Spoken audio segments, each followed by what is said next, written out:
Welcome to our monthly ACTS Town Hall. Thanks to our member companies for helping make these town halls possible. Your support makes our mission a reality.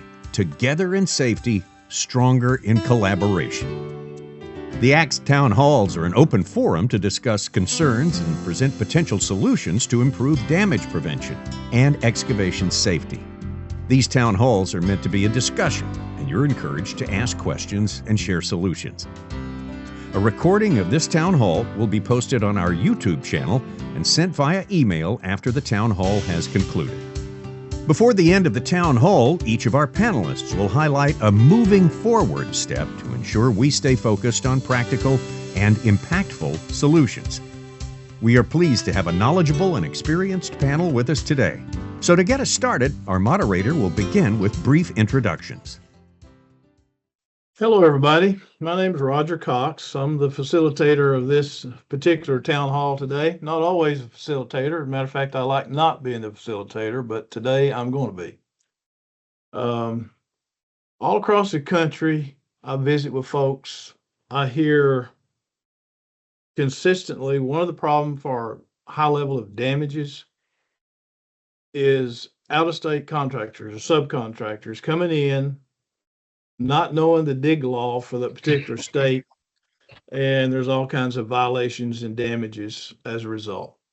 That may be true. I don't know. But I thought, gosh, if that's a problem, somebody ought to figure that out.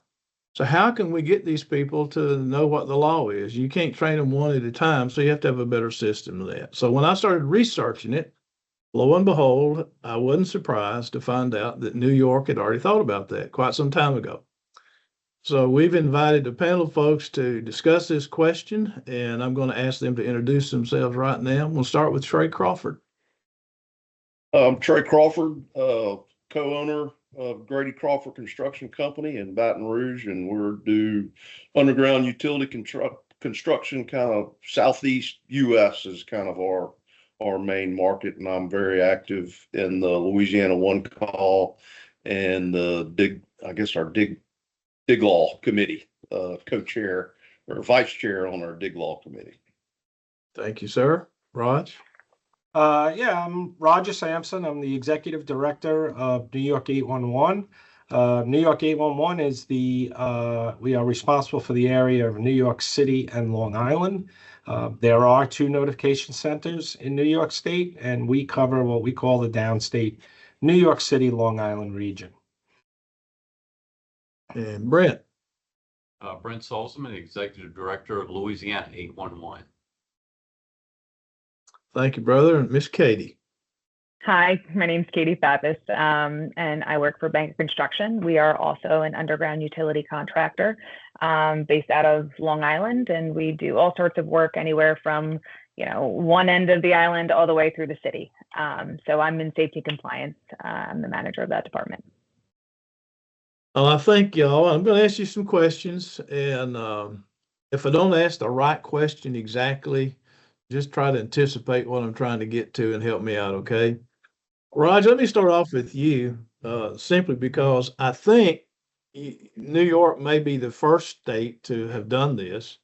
There may be other states. If somebody's on this town hall and you know of another state that has formally adopted training legislatively, I'd like to know who that state is so I could explore that a bit better. But kind of tell us how and when the topic of introducing legislatively training the excavator in New York came about.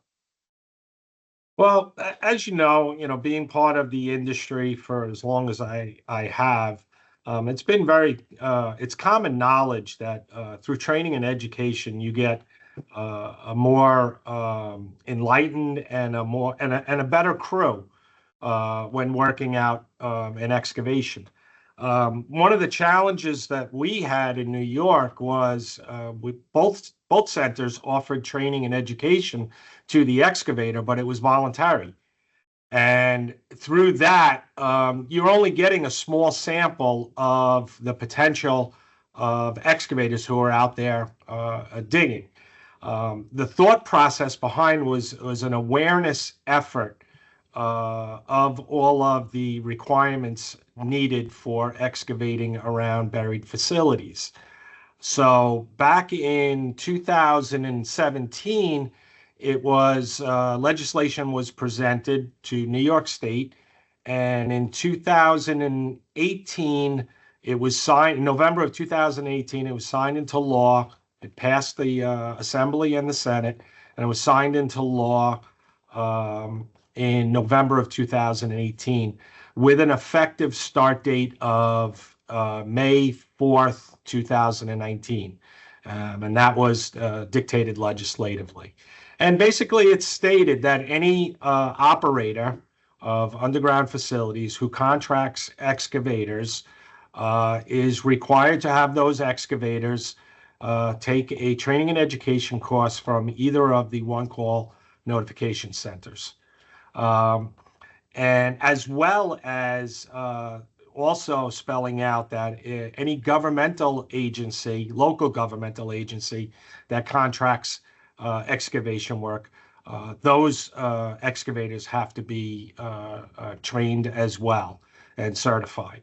And, you know, like I said a little earlier, it was more about awareness and understanding all the different complexities of calling in for a ticket, planning your work, doing the excavation, and working safely around buried utilities.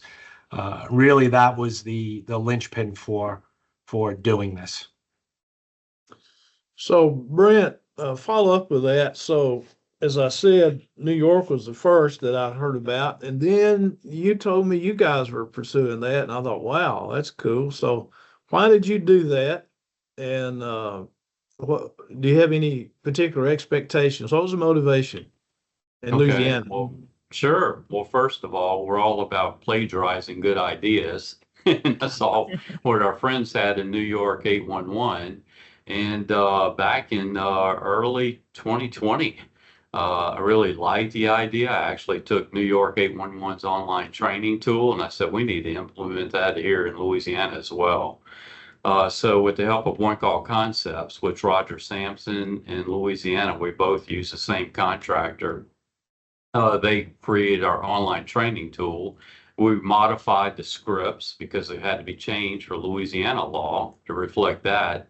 And we actually shot some video, of course, in Louisiana, have that Louisiana flavor to it. So we essentially launched it in mid-year 2021. So we've had it available for quite some time. And anyway, that's how it evolved. That's how I got started. Again, utilizing ideas. And that's why I like sharing ideas, gathering information from various one-call centers from around the country.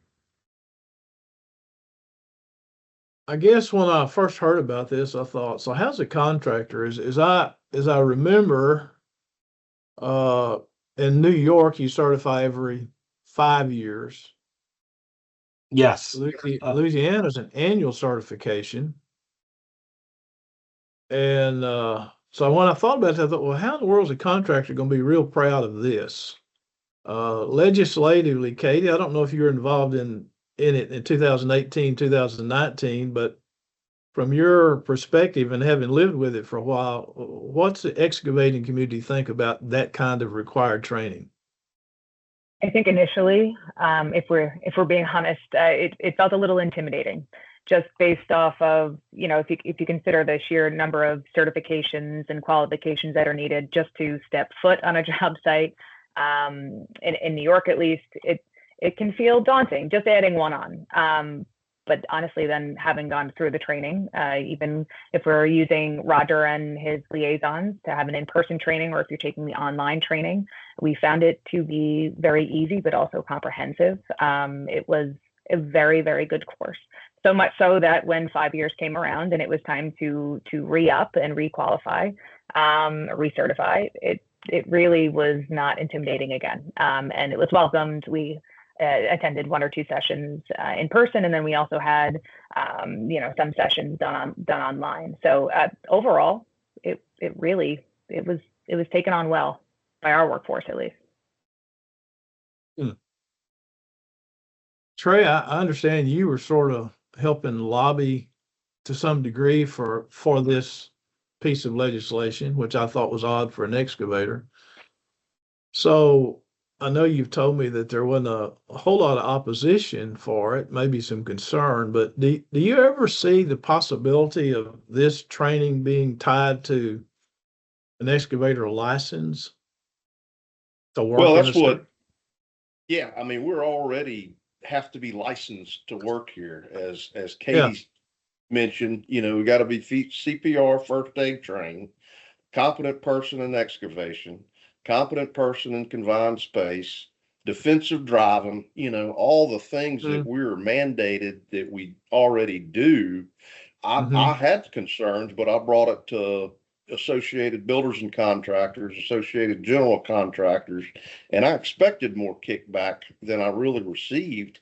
And I don't know if it was just the way that I was, quote unquote, selling what was coming. I saw that it was coming in one of our dig law advisory meetings, and I kept my mouth shut and just Mm-hmm. kind of listened. I went back to the office, and I took the test. And then I thought, Mm-hmm. everybody that works for me or represents our business needs to know this information. So Mm-hmm. really, once I took the test, I told my people this is coming because I can't find a really good reason. I was thinking every 3 years, but then the Mm-hmm. more and more you get turnover with employees, with your subcontractors, and as we tweak our law kind of annually, nothing Mm-hmm. major, but every 1 or 2 years, we've got something that needs to be changed. So with all these little changes, I took the test and thought this really isn't that big of a deal. And anybody that's digging in our ground needs to know this. And anybody that's, representing me or my business needs to know that. And I want my clients to have their crews that have this knowledge. So and for an hour and a half annually, and as much rain as we get in Louisiana, it's easy to say, look, we're rained out today, but it's July of 2026. I know I'm going to have some rain days. So you're going to get Mm-hmm. on there and redo your annual deal. So I expected more feedback, negative feedback Mm-hmm. from construction peers, but they just took it like, okay, this is what's coming. Cool. I can see a stronger tie-in as we go forward and the whole process matures. Raj, you mentioned something the other day when we were visiting about I think I got this right. The PSC in New York may allow reduction in civil penalties for people who have taken the test or who would take the test after they've been um, caught, if that's the right word. Did I get that right? Cited. Yeah. Yeah. Yeah, and this was prior to the legislation. We had been working hand in hand with the Public Service Commission, which is the enforcement body for the call before you dig law, and for the enforcement body for this piece of training and education enforcement. So basically, what happens is if an excavator gets cited primarily for a no-call infraction, if they take a course administered by either of the one call notification centers, they would be given a reduction in fine to satisfy that requirement. Mm-hmm. It's proved very successful, and because our incidence of excavators who have been cited for one calls, there is limited secondary infractions as a result of that. So that has been proven to be very effective, that program. That carried over when the training and education was mandated. It carried over. So basically, what we do is when we get a notice from the Public Service Commission that an excavator has an infraction and needs the training and education, we take them through. And then we certify back to the Public Service Commission, back to the department, that the entity has taken the training. Cool. and they give them the consideration in the fine schedule. Brent, do you anticipate that now that you've got this passed, which I think, to tell our audience, I think you require at least one person on a work crew, is that right? Be That's certified? correct. Right. Yeah. As a matter of fact, specifically what the dig law says, that at least one person on any underground, and I like this too, or submerged excavation or demolition Mhm. site shall have Mhm. taken the training. At least one person. And I want to touch on the submerged portion as well, because there's a lot of waterways in Louisiana, of course, offshore, the Gulf of Mexico or Gulf of America, however you want to call it. We have a lot of work out there as well. So I got to talking with Ed Landgraf with Marine Safe 811, and he says, you know what? How about for those folks that just do marine excavation type activity? And I said, you're right, because our online training is just for on land. And so we already had this module for marine excavators on our website. And so the bottom line is essentially you have the option in Louisiana of either taking one for on land, or if you're a marine excavator, taking that one as well. So I think we cover both, and we have it in Spanish and English. Best of all, I like this. I'm sure like Rogers as well. It's free. Doesn't cost you anything. Mm-hmm. So anyway, I think it's beneficial to all parties. And I didn't touch on it earlier, but I was thinking about broadband, a lot of broadband work, of course, like around the country. And those out-of-state contractors, many of those come into Louisiana like they do in various states, and they don't know what our dig law says. Like our neighboring states, Mississippi, Texas, they have depth exemptions, for example. We don't have that in Louisiana. They need to know that. They need to see what it says, white lining requirements. Tolerance zones are different in various states. That's why it's so important to take the training.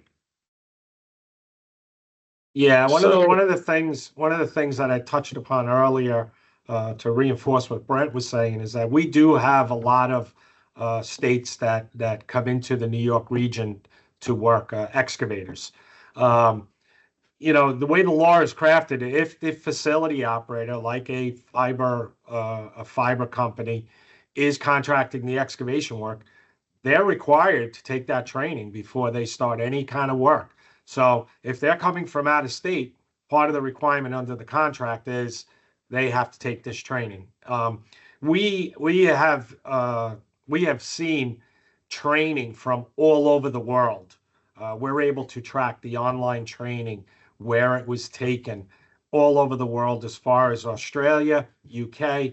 We have many companies that are headquartered outside of New York, and some that are in Canada and, as I said, Australia, UK, that are requiring their personnel to take the training as well. So that's an important piece of this. For you know, we have the tri-state area. We have New Jersey, Pennsylvania, Connecticut. So that's a really important piece of this that makes it so effective. So Katie, I presume y'all, sometimes you're a subcontractor and sometimes you hire subcontractors. Is that fair? That's fair, yes. All right. So if you hire a subcontractor coming in, do you tell them that they've got to take this training? Do they have to be licensed in New York to work in New York, or can they work under your license as a sub? Yes to both questions. Okay. We do, every time that somebody comes in, even if it's a subcontractor that we're hiring, we choose to bring them in and have them go through an orientation as if they were a new employee hire for working directly for Banker. So having said that, one of those things, one of the first questions that are asked are, have you performed the 811 excavator training? And if the answer is no, they go through the training that day with us. So yes, they most certainly are required. Even if the client doesn't necessarily require it contractually, we ask that they have it and we keep it on file. So because this is mandated legislatively, I guess you'd be in violation of the law if you hired a subcontractor who didn't take it. Is that right? Correct. That's how we interpret it. Fortunately, we've yet to see anything come across that says otherwise, but I choose to keep it on file just as a safeguard. Because why not? It is a very simple but comprehensive training. There's no reason not to just have it in your back pocket if you need it.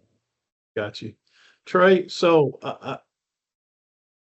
I know it's new in Louisiana, but do subcontractors, are they required to be licensed to work in Louisiana?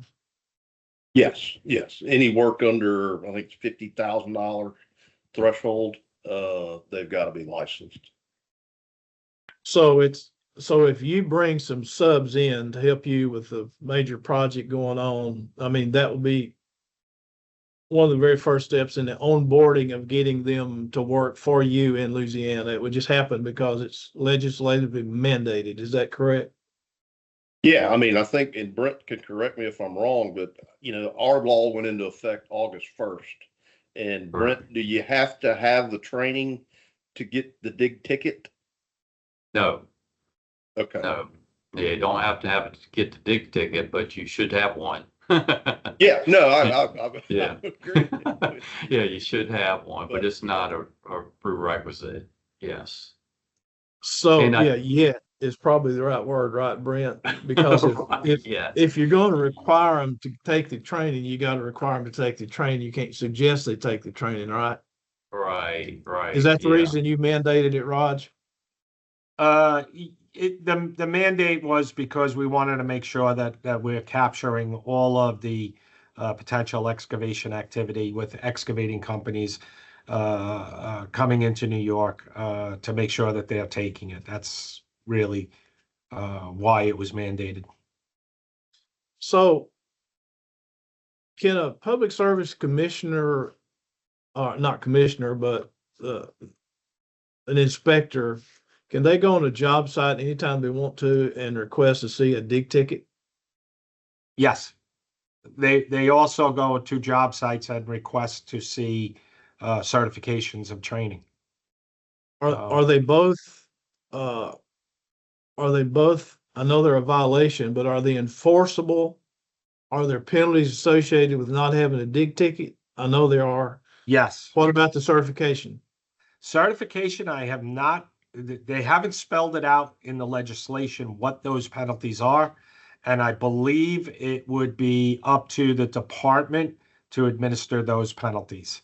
I believe in this instance, the way the law is crafted, that penalty would probably go to the operator, not necessarily the excavator. Because if you read the law, anybody who is any operator who contracts an excavator, they have to have the training. So that would go back to the operator. And that's why the operators ensure that whoever they're contracting with, it's part of their contract that all their excavators have to have this training. Just to piggyback off of Roger there, they've gone so far, especially operators, to include it during like bill requisition. And we're not going to pay you if you don't have this training. And it has to be well in advance of when, the project and the payroll was submitted. So it is something that their eyes are actively on as an operator. That's interesting. So Brent, how do you think the Department of Natural Resources is going to handle this? I know that they do go out and inspect for whatever. If they don't have a certified person in that job site, do you think that that's going to be a violation, or they're going to be cited for that at some point?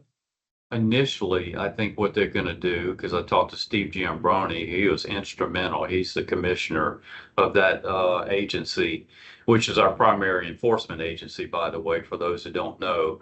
But anyway, he told me they pull up on a job site, and what I like the fact they proactively do this around the state of Louisiana. They'll pull up to a job site, ask to see their certificate, and of course, it's a digital certificate, so you can have it on your phone. If you don't have it, they'll issue you a warning letter initially, and they're going to mandate you take it immediately. And of course, they keep a record of that.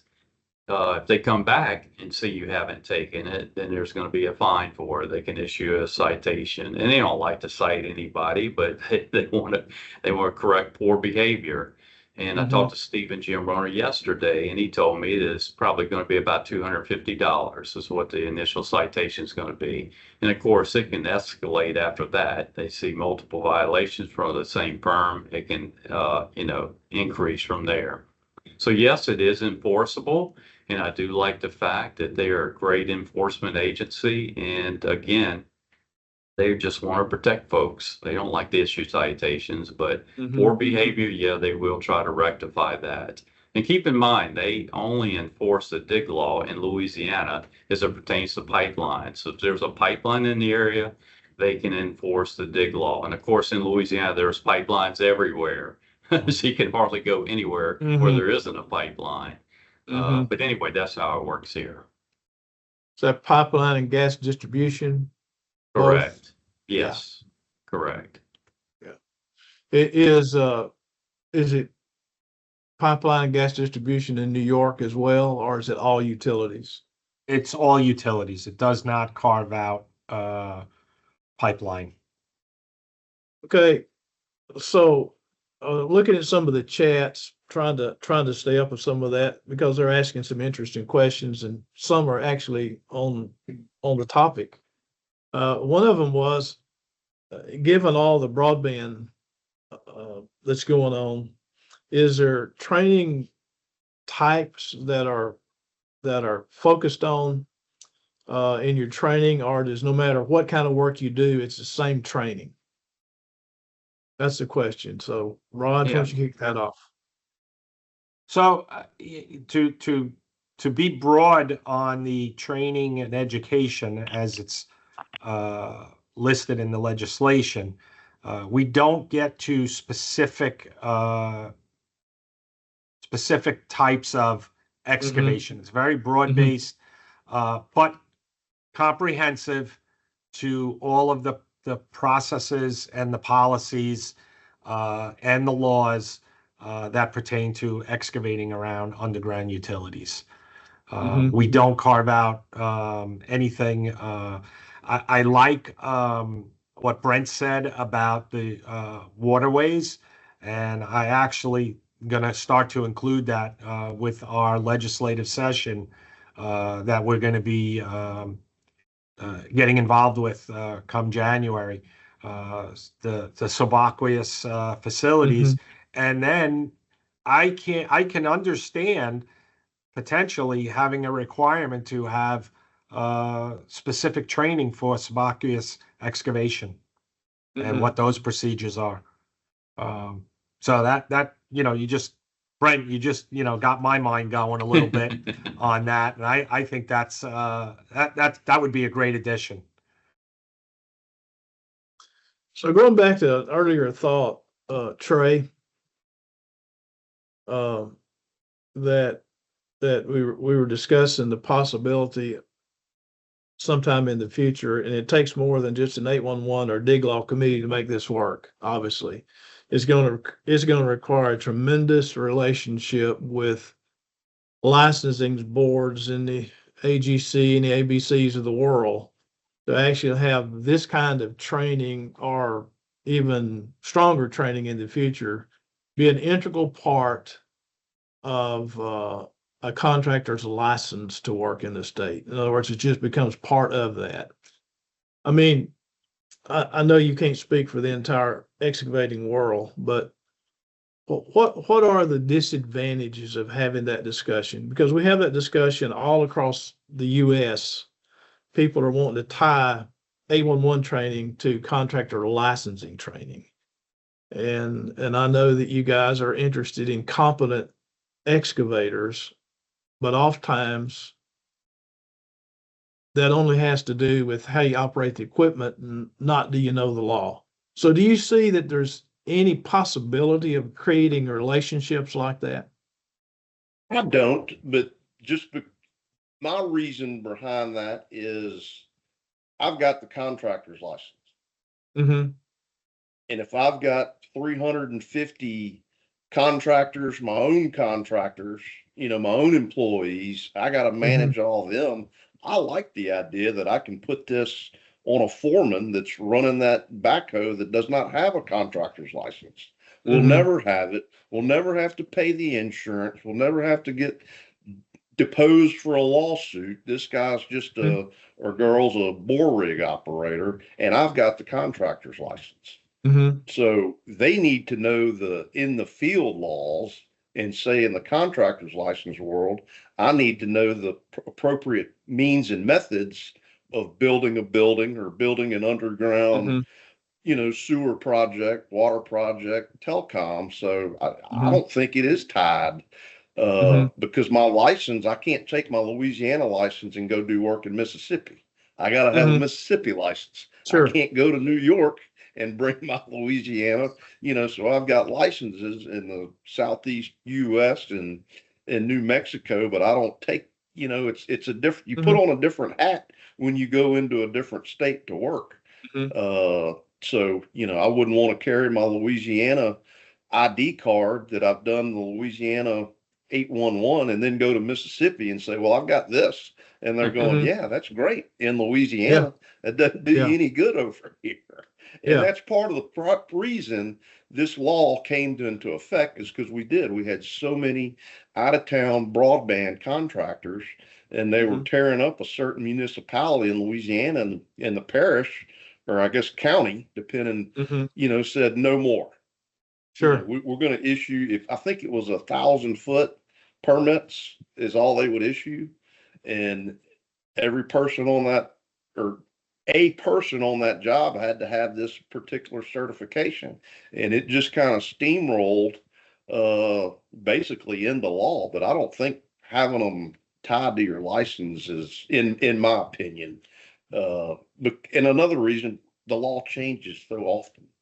About every year or two, we have just a little tweak, and it's generally a verbiage.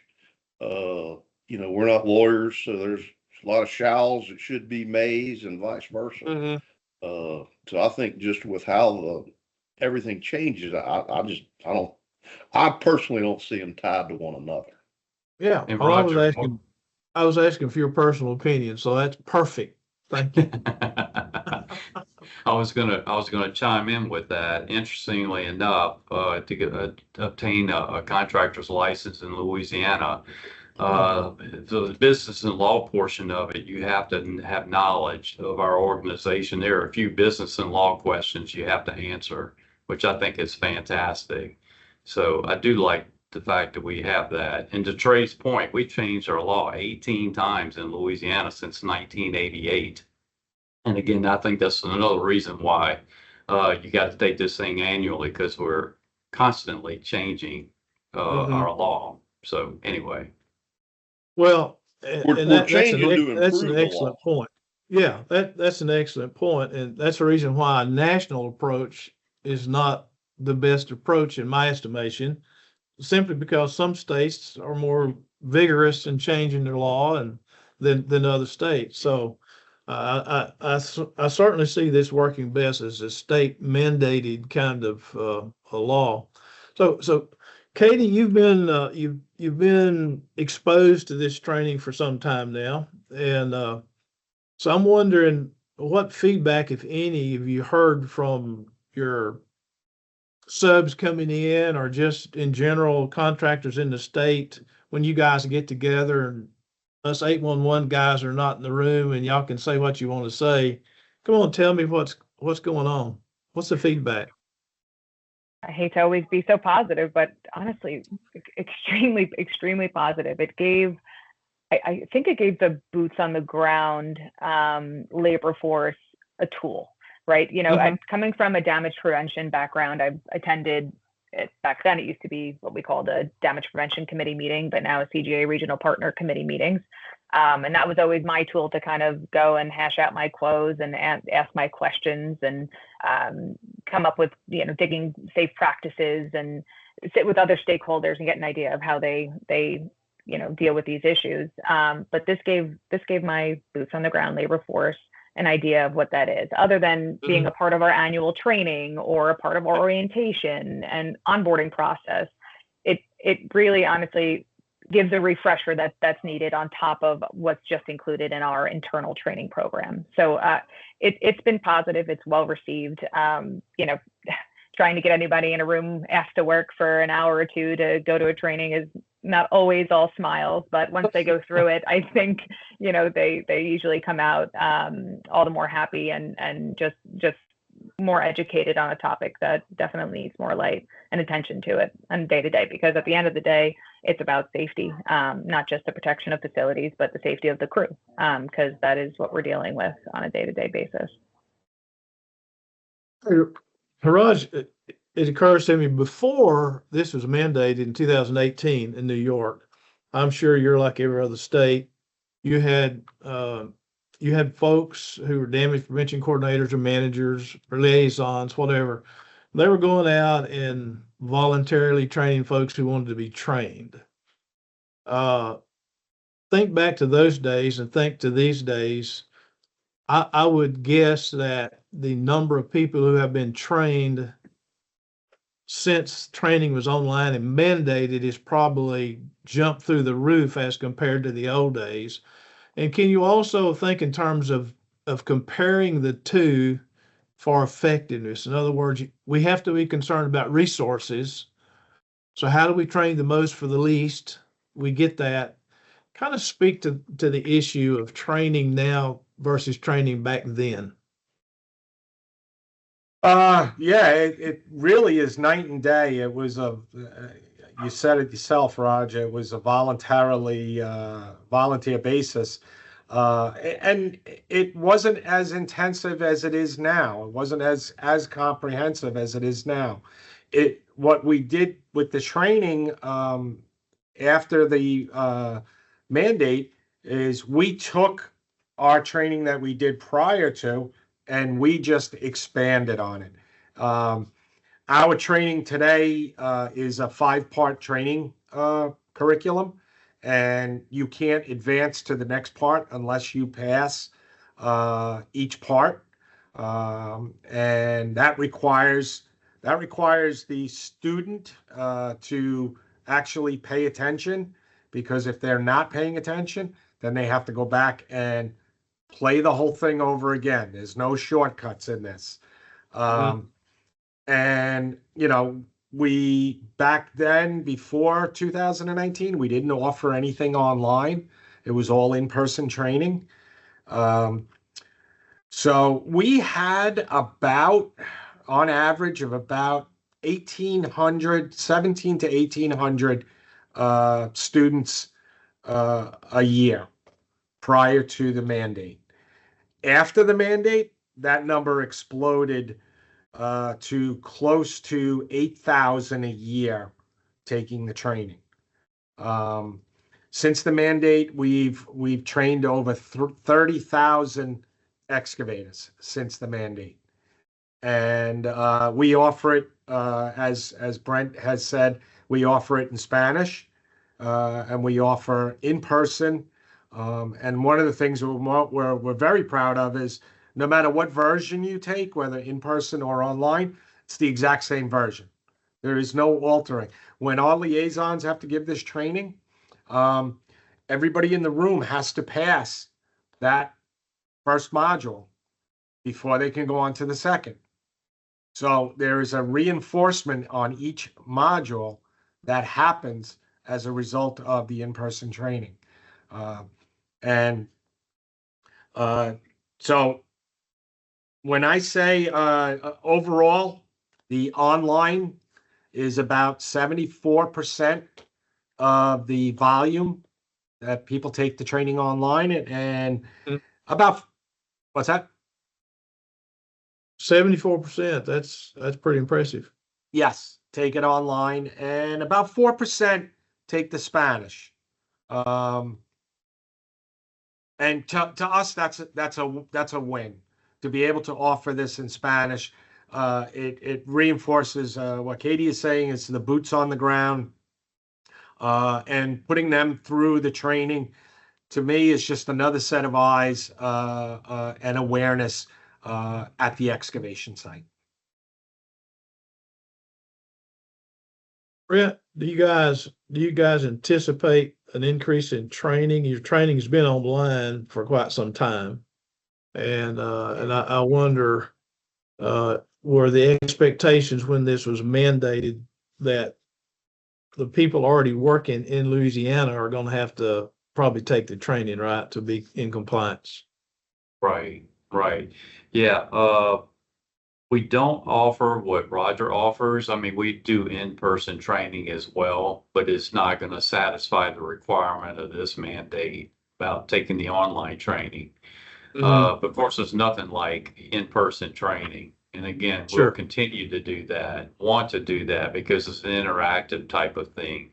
But anyway, this is another tool, as they say in the toolbox. It's great to utilize this tool as well, especially for those folks who can't or don't want to have us come see them in person, but we're always willing to do that. And I didn't mention it early, and I got to say this, that we do have an exemption of folks who don't have to take our online training. That doesn't mean you can't take it, but you don't have to take it if you're subject, if you have an operator qualification program. That is one thing we added to that because those are a little bit more stringent for pipeline operators to go to this, what's it, Title 49? I think it's CFR 192, 195. If you've taken that operator qualification, that's a little bit more stringent. And so that's the only exemption. But I just spoke yesterday at the Pipeline Safety Conference in Louisiana, and I reiterated that same thing to those folks, but many of them said, we want to take it anyway, and I encourage that. You can never take too much training.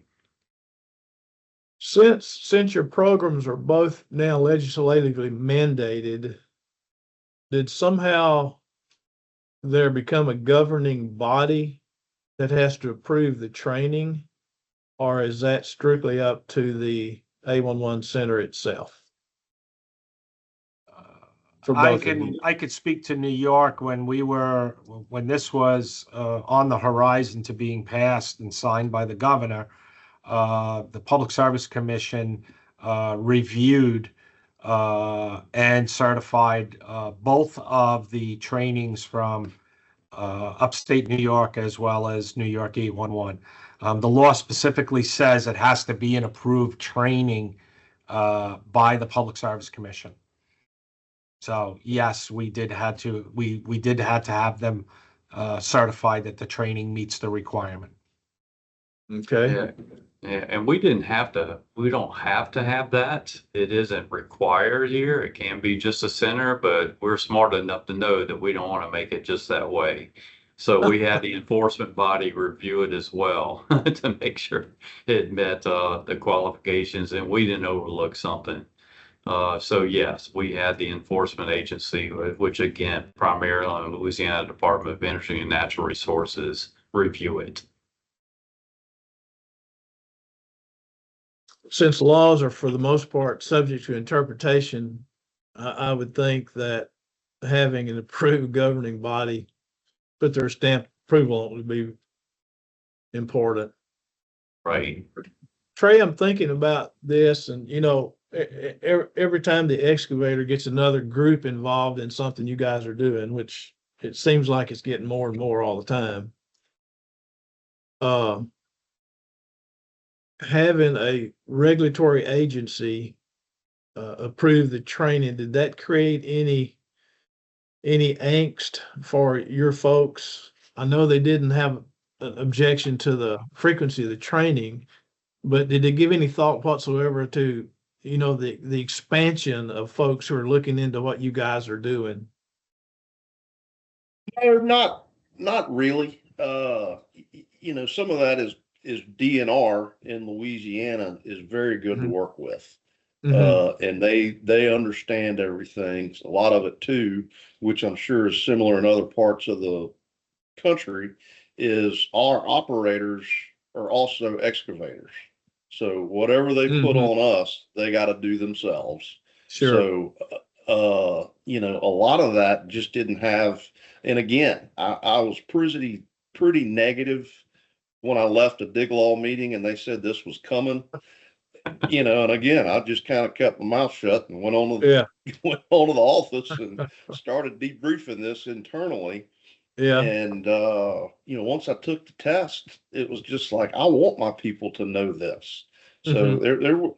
I'm not terribly worried about Big Brother jumping in my canoe with me and Mhm. worrying, you know, they're going to be paddling a different way than I am. Mhm. So I really didn't have any concerns over that. Katie, the same question.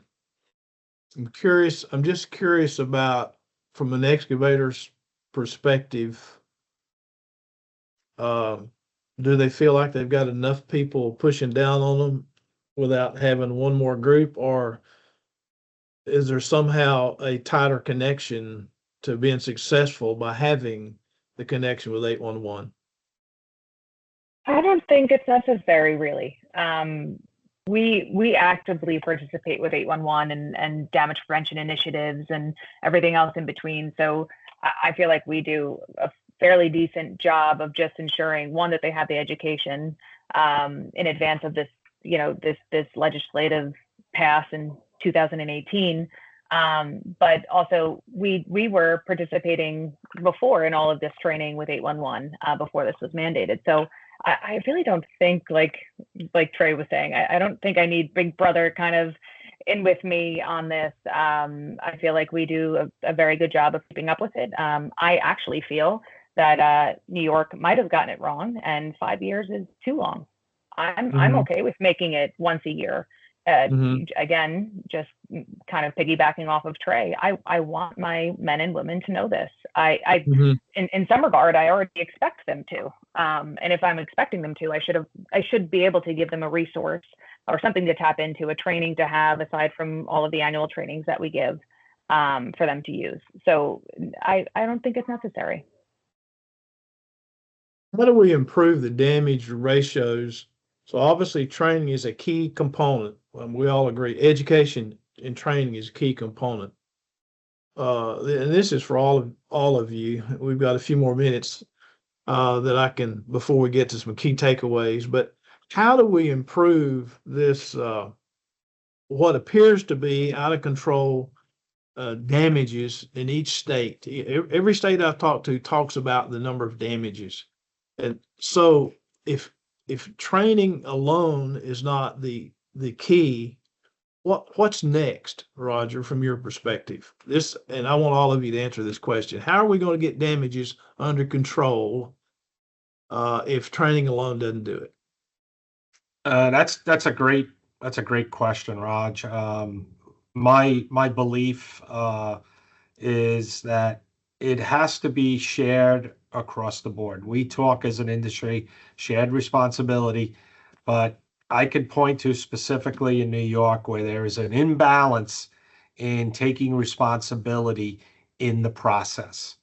Uh, Not to call out any stakeholder group, but that is a big issue here in New York. And as an excavator, I think Katie can attest to that, that there is an imbalance, especially enforcement and responsibility in our area. And I think if there were more responsible parties that acknowledge that they have to do their part, we could very easily reduce damages uh, to a much more manageable level than we are right now. Brent, why don't you go next? And Miss Sure. Katie, I didn't mean to interrupt you, but hold that thought. You're fine. Brent. No, I think enforcement, that's the thing that comes to my mind, fair and equitable enforcement across the board. I think that curtails poor behavior by anybody, whether you're an owner operator or an excavator. I just can't help but think that would help. You think about it from driving down the road. If you're speeding, you're going to get a ticket. You know what the repercussions are. If Mhm. there's no kind of repercussions for anything you're doing poorly, I mean, it isn't going to change your behavior unless there's an accident and someone gets killed. That's what you don't want to happen. But anyway, I Mhm. do think that enforcement is a key component. Ms. Katie, what do you think I- about this? I completely agree. Enforcement is, I think, something that New York struggles with. There is enforcement, but I think there should be more. But not just that. I think there needs to be also legislative change. Unlike Trey and Brent experience, we barely have any legislative change, and we have to really make a push for that. And I think that's something that we're looking to do this year. But again, piggybacking off of what Roger said, participation, ownership and responsibility in your part. If we all, take off our own individual companies' respective hats and say, all right, how do we make this better? We might take a step forward, even nationally. So there's responsibilities on all stakeholders, but it's just, to what extent that it benefits them is where we'll see this pendulum swing. I was just sort of thinking when Brent was speaking there for a second, obviously operators are, in New York at least, going to be the ones potentially that will see this fine or this penalty should an excavator not have this training. But alternatively, I think that within the operator respective company, and then also the municipalities and all of the places that are really going to put out the work for bid, I think internally there should be some sort of a requirement for them to take this training. No, they're not excavating, but they should be aware of what's required by the excavator in advance of a project commencing. Mm-hmm. So I think there's an opportunity for even training within the company, not just necessarily the boots on the ground, but the different carves within an operator or within a municipality, and even within an excavating company outside of the boots on the ground. So I think there's an opportunity for additional training there as well. Interesting take. Trey, same question. Well, this won't surprise you, Roger, but it's communication. I don't care what state you're working in. We're talking about Louisiana and New York right now. But while everybody's speaking, I'm putting my head in all the different states. We've got jobs going on where it's not required. Training's not required. But if every person does their job to what that state's one call is, and they communicate, and you have good contractors that don't want to break the law, want to do things right. You got locators that want to locate what you said you needed locate. And if they're doing their best and the contractor's doing their best, but going back, the contractor has to be educated. You can't expect a dumb contractor who doesn't have a license, goes and rents a backhoe to go do something. That's not a top tier contractor or somebody that's supposed to be in the know to communicate. But when you have all the right pieces and everybody can communicate and the locator locates what you tell them to, and we pothole like we should pothole, then our enforcement arm is just going, looks like everybody's doing a good job. Everybody's playing in the same sandbox well together. But when you get somebody that is a C team player on an A team project, you're going to have a problem. And that's, in the grand scheme of things, the way I see damage prevention is every stakeholder's trying to do the right thing. But you get one or two individuals that want to get on a D team or a C team, and that's an excavator, that's a locator, that's somebody secretarially that just had a bad day and called in the wrong ticket. But if everybody's on point, the system really does work. But you just find there's human errors that break it down. So to me, it's just communicate. I want the locators to know exactly what I'm doing, when I'm doing it. There's no secrets. I'm not lying to anybody saying I'm not over here because I need to sandbag this because it is located. We've all seen and heard the stories, and to me, it's communication. If everybody can just do the right thing every time, which is extremely hard to do.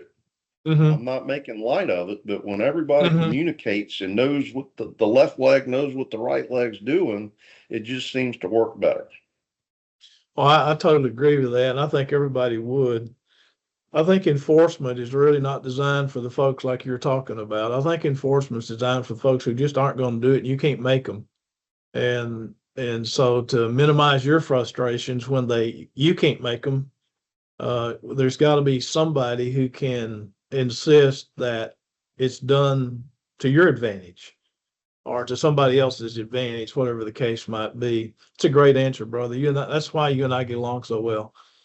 I will tell you, our time is running low here. So what I'd like to do is take just a moment and thank all of you for your answers, responses, and willingness to do this.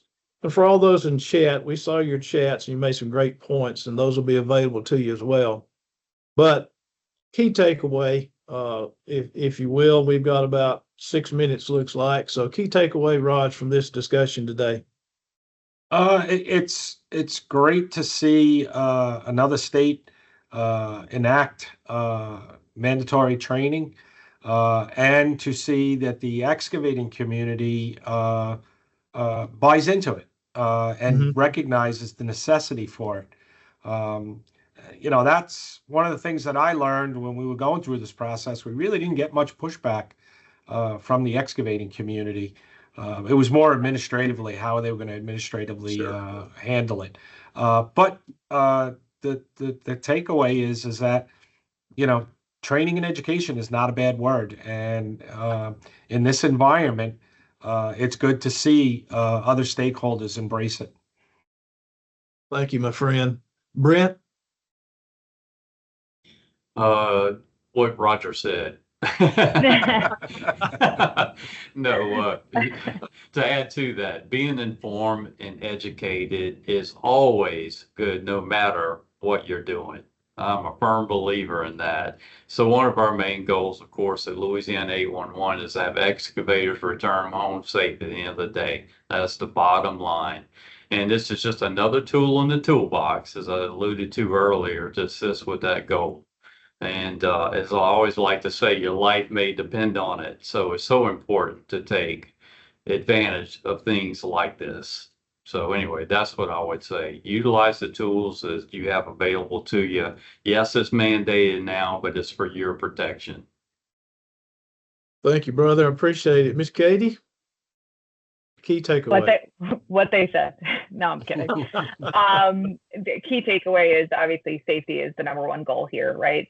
So the training really hones in on not just what laws are applicable and are required by excavators to comply with, but it is strictly around safety. We're working around combustible pipelines, and every day there is a risk there. So again, having a tool in the toolbox, as Brent said, what harm could it be? And another thing that we're always combating, I'm sure we always do on a day-to-day when we love walking into the office, each one of us, is complacency, right? So when you have a training that's required, and let's be honest, a workforce that is ever changing, it is always good to kind of just have a baseline set of rules of what's required for them to kind of tap into. So the training and education is key, and continued training nonetheless. So I would like to walk away from this, Raj, with 811 really pushing to get this training more than every 5 years, maybe even once a year. So I think it's beneficial and is key to the success of every contractor and subcontractor alike. Thank you, Miss Katie, my new friend. I appreciate you. Trey? I'm kind of going to quote a little bit all y'all, because it's, training, who says training and education is bad? I want all my people to go home safe, and I want them to come to work, leave work with as many fingers and toes. It's like, who doesn't like their hands? Who could just go without these 2 fingers? Yeah. Just because I didn't want to do the right thing. And if this training can prevent somebody from getting hurt, who doesn't want that? If I can prevent a homeowner from a gas line explosion, we all see these terrible accidents. And if we could do an 1.5-hour training to help prevent that, sign me up and sign all my people up, because I want them representing us. And it's like, excavation. If the ladders not 2 feet above the hole. You know, I have to hold my people accountable for the knowledge I know and for what they're Mhm. supposed to know.